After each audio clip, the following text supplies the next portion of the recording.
Ito, hindi ko alam, siguro may nagka-difficulty ba sa inyo dito? Kasi me personally, meron akong naging problem sa pag-solve nito. So, ang ilalabas kong solution dito is kung paano tayo makakapagpalabas ng answer. Pero i-preface ko na in reality, hindi ito yung talagang correct solution. Sabihin ko kung bakit as we go, as we run through, no? So, check muna natin yung problem. So, ang sabi, the bottom of an empty closed tank is placed 20 meters below the ground surface. So, guys, ground surface, tas bottom. So, yung bottom, guys, ang 20 meters. Okay? Hindi yung top, ha? Yung bottom, sabi. Bottom. Okay? Tapos, yung tank daw, ang radius niya is 6 meters. Tapos, meron siyang height na 14 meters. Okay? Ang tinatanong is normal force in kilonewton acting at the sides of the tank. Okay? So, ang tinatanong natin is ito. Okay? Yan. So, yung force na nag-act dyan. So, recall natin yung ano natin, no? Ah, sa soil na ano natin na pressure. So, hindi siya katulad ng liquid. 'Di ba kapag fluids, yung as per Pascal's law, yung nag-a-act sa taas at sa baba, di equal sila syempre kasi ano lang siya, equilibrium. Ang mangyayari, equal siya sa lahat ng directions. In all directions, equal. Kung ano yung magnitude ng vertical, siya yung magnitude ng horizontal, and kung ano mang angle pa yung lahat. Basta every direction, same sila ng magnitude, which is just, no, H. Kung H yan, gamma H lang yung pressure natin dyan at every direction. So, ang pagkakaiba sa soil natin, iba. So, sa soil, same lang yung vertical, no? Gamma H tayo dito, itong gamma H. Pero, as we go, papuntang horizontal, liliit siya, no?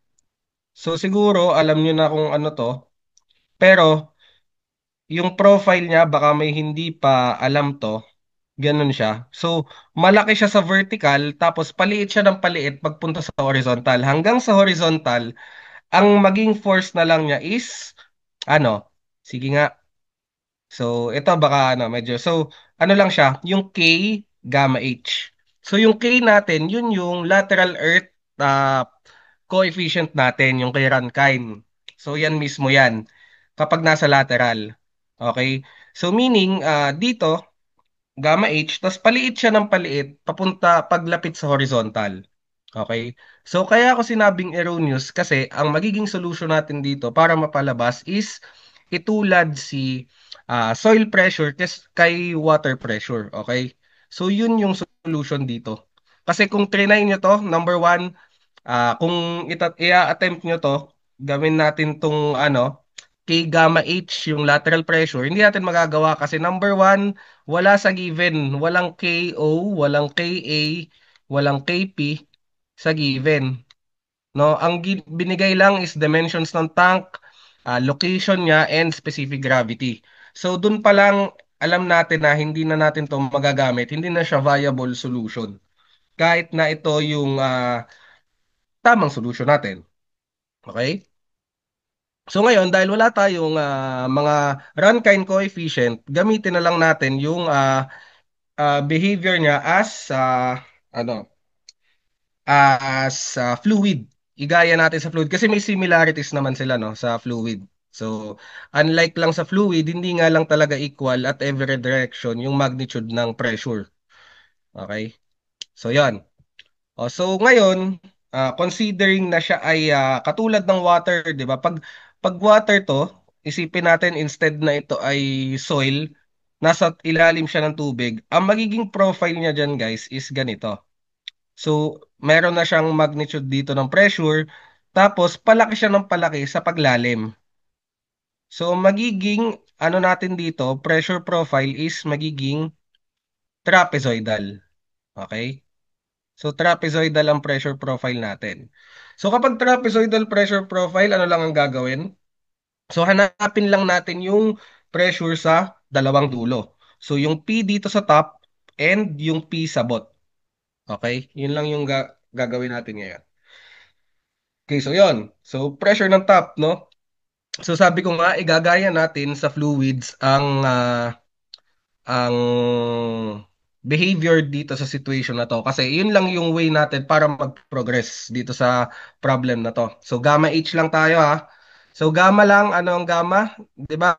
Specific gravity times unit weight of water. Yun lang yung unit weight ng any, regardless. Pwedeng unit weight ng fluid or fluid weight ng unit weight ng soil. So yung specific gravity times gamma of water lang. Okay?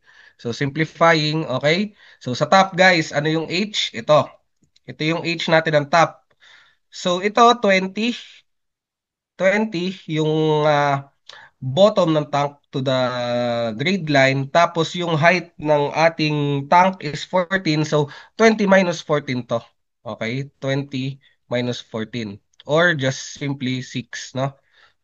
Tapos, ang given, yung specific gravity natin, 2.68. Tapos, gamma water, 9.81 tayo. Okay, kasi, ano tayo, naka-SI tayo, naka-metric tayo. Okay.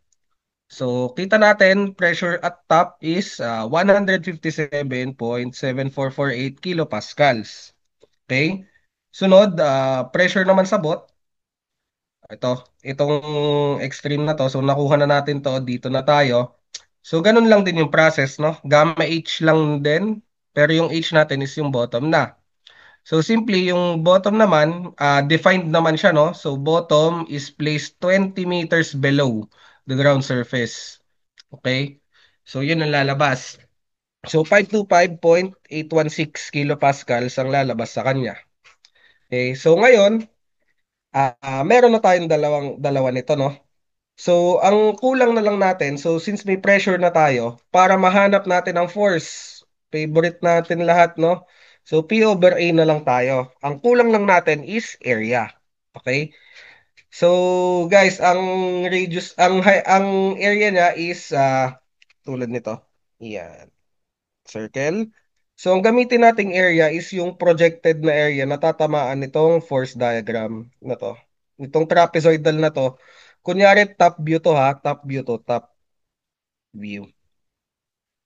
So, ito yung forces na nag-a-act galing sa soil papunta dun sa container.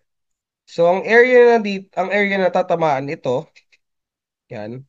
So, yung isang dimension is 14, tapos yung kabilang dimension is yung diameter naman ng soil ng tank, which is yung 12 meters. Okay? So, yan. So, one half guys, in average lang natin ha. Kinuha lang natin yung average. Parang nagkuha lang tayo ng sa trapezoid, no? So, P-top tsaka P-bottom, kunin natin yung average siya. Kaya one half ng sum nila. Tapos, guys, hindi pala to equal ha. Sorry. Ito ay times. Yan. Ito times tuloy. Ito. Sorry, mali. Tama pala na equal to. Okay. Yan. So, equal siya. Ito ang yan. So, yung P natin ang unknown, given na yung parang average pressure natin across the whole tank. Tapos, yung area natin is ito. Yung diameter nga, 2 times 6 lang kasi 6 yung radius, tas 14 yung height. So, shift solve na lang yan or kahit i-cross multiply nyo na lang para mas mabilis. So, lalabas sa atin, 57,419 kilonewton. Okay? So, sa natin, letter A siya. So, note pag na-encounter nyo to, erroneous talaga siya. So, ang best dito, pag may erroneous, baka nasabi na ng mga ibang instructor is, number one, kung madami kayong oras, halimbawa, puro erroneous na lang talaga yung natitira sa inyo, no? Saka kayo mag-report sa proctor. Pero, please lang, pag unang beses nyo na-encounter, sinolve nyo, sure na sure kayo sa solution and nakita nyo yung erroneous, wag na muna kayong mag-trouble na mag-report sa proctor. Magtuloy lang kayo nang magsagot. No? Ubusin muna natin yung mga problems na kaya nating sagutan bago tayo magbigay ng attention sa mga erroneous problems. Pagkatapos nating magsagot, saka natin ire-report kay proctor. yung nasa examination room natin ha, saka tayo magre-report na may erroneous. Tapos after ng exam, saka nyo siya i-report sa amin, sa Civil Pass Team.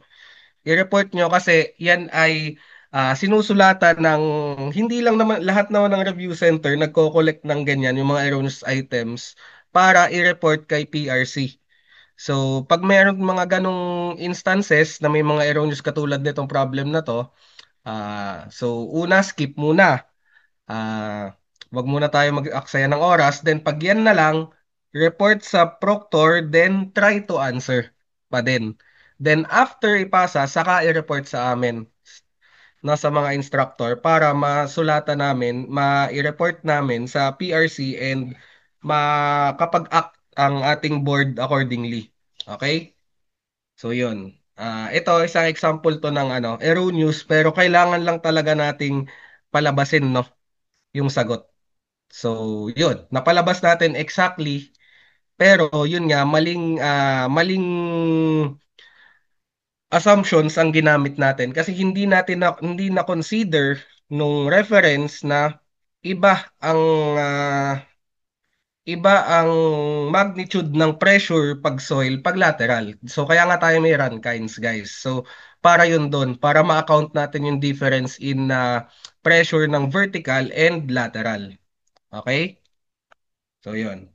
So okay tayo. Problem 2. Medyo nagmatagal talaga yung problem 2 kasi gusto kong i-discuss sa inyo kung paano yung atake kapag may erroneous. Kasi hindi siya mapipigilan talaga, hindi maiiwasan. No? Parang wala akong batch na alam na walang erroneous problem. So, dapat meron tayong game plan lahat in case na, hindi, inevitably so sana hindi kayo magka-erroneous sa batch no, no? So, yun naman talaga yung hinihiling ng lahat na mawala na sana yung mga erroneous. Pero, in case na may ma-encounter tayo, so at least nasabi ko na yung pinaka optimal na game plan lalo na para sa akin for both yung pag-save nyo ng time and para ma-escalate natin yung mga erroneous na problems. Okay? So yun. So yun yung ganito yung approach sa problem to guys. Pero wag niyo i-overthink. Kapag nagkaroon ng lateral, please use the lateral, no? Okay. So yun. Tapos pala, baka nakalimutan ko sa kung may lateral coefficients, anong gagamitin? Halimbawa, ah, meron tayong angle of internal friction, which is 'di ba yan yung kailangan natin para makapagpalabas tayo ng lateral earth coefficients. Ang gagamitin dito guys is kay rest earth pressure. Okay? Kasi hindi siya gumagalaw and hindi niya pinapagalaw talaga. Okay, so rest earth pressure ang gagamitin natin dito. In case na magkaroon next time, ibalik, tas may given, then try nyo agad rest earth pressure. And pag wala pa din talaga, edi yun, assume ulit tayo as fluid, then solve as shown below, as fluid tayo. Okay?